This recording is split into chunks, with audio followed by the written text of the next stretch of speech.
Welcome back to Storytime. In today's episode, we will be completing our reading of Machines and Men. And I just want to take a moment and thank you all so much for coming with me on this journey. I know it's been quite a while. We've been running these episodes since November. And I'm very happy that you've been riding along with us here. If you'd like to see more of this content, you can, of course, submit your own stories for us to read. And I'm looking forward to seeing what you come up with. In order to submit a story, you can do it on our Creant Reddit at r/CreantWorld using the flare StoryTime. And now, the final chapter. Chapter 21 of Machines and Men. Stephen was happy, more content than he had been for a long time. He was sitting on Andy's couch with Meg snuggled up against him. It had been nearly a year since Stephen had first purchased a Doll 310, and so much had changed that he could barely believe it. Spring had turned to summer, and fall and winter in their turn, and now it was spring again, and everything was right with the world. A year ago, Stephen had been angry and sad. He had felt that no woman could be truly loyal, that no one was ever really going to understand him. He had thought that he was finished with women, and that he was ready to cut his ties with women and be done with it once and for all. He had been wrong, and now, looking back, he was happy that he had discovered that. Meg was an amazing girlfriend, and Stephen was so happy that he had taken a chance on her. Since they had started dating, Meg had really opened up, from a shy bud into a glorious blossom. Meg had grown more open and friendly in her dealings with other people, and her time together with Stephen had fostered a warmth and joy in her that no one had expected.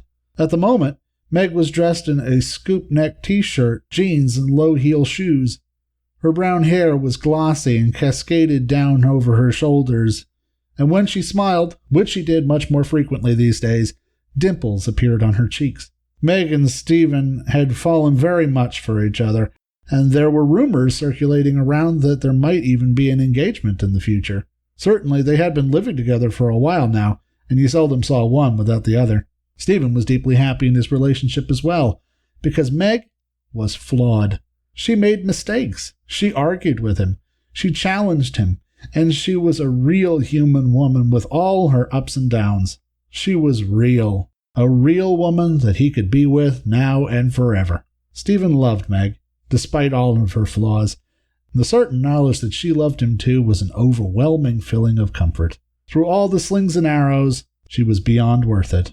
Stephen leaned over and gave Meg a kiss on the neck, causing her to giggle and give him a squeeze. Andy watched the two lovebirds cuddle with each other with indulgence. He was happy too. He was happy that his friend had found the love that he had been looking for, and he was also happy because he had as well. Vera had been living with him ever since her memory reset, and he had grown to love her every bit as much as Stephen had done. Vera was a wonderful person. In Andy's mind, even though he knew she was a robot, there was not a shred of doubt she was as much a person as he was, and she was a great friend as well.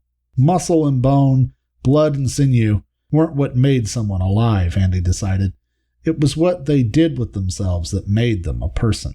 Andy had helped to retain the old Vera's mind, showing her things that she had liked before, but he was also happy to introduce her to new experiences that she would like as well. Vera had gladly accepted his suggestions and had grown into a wonderfully artistic and sensitive person. Andy had found a job for Vera where she took care of pets and even helped a groomer during the days. This had caused her to grow very much, and she seemed much more human with every passing day she was around people. It was wonderful to see Vera becoming more and more developed, and Andy encouraged her to explore her individuality. Vera herself had responded with eagerness and grace and had taken on every challenge set before her with a will. She had grown to love Andy in return, though it was obvious to Andy that she didn't love him in the same way as she had once loved Stephen. No, it was the same sort of love that a pet would have for someone that took them in. It was a deep affection and respect she made felt. For himself, Andy found Vera fascinating, and he loved having her around. Vera entered from the kitchen carrying a tray of drinks and distributed them to the humans before settling herself next to Andy, who gave her a squeeze in thanks. The rest of the evening was spent in happy conversation among the four. Vera was a quick friend, and she treated Meg and Stephen with the same amount of cheerful friendliness that she held towards everyone. It was just another form of love, Andy reflected. The love that one had for one's friends. There were so many forms of love. The love between friends, the love between a person and their things, a love between a person and their pet. So many, really. He was glad of it. They had all gotten an abject lesson in the nature of love, it seemed, and really, the best thing to do was to sit back and let love come to you. And, raising his cup to his lips, Andy did sit back and sighed. He was content with his lot. When at last Stephen and Meg got up to leave, Vera hugged them both and even kissed both on their cheek at the door. Then they were gone.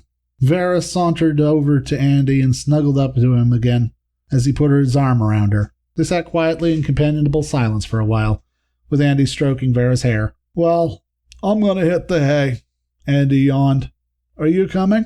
Vera stood, and intertwining her fingers with his, she gave him a coy look. Okay, she purred.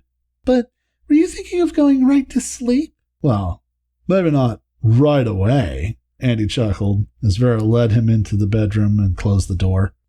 And they were happy. The end. Thank you so much for watching. Again, I really appreciate you joining us on all of these performances. And if you have watched all the way from the beginning, I want to give you a personal thank you, because it means a great deal to me to know that somebody has actually listened to my entire story. This final version clocked in at 47,459 words.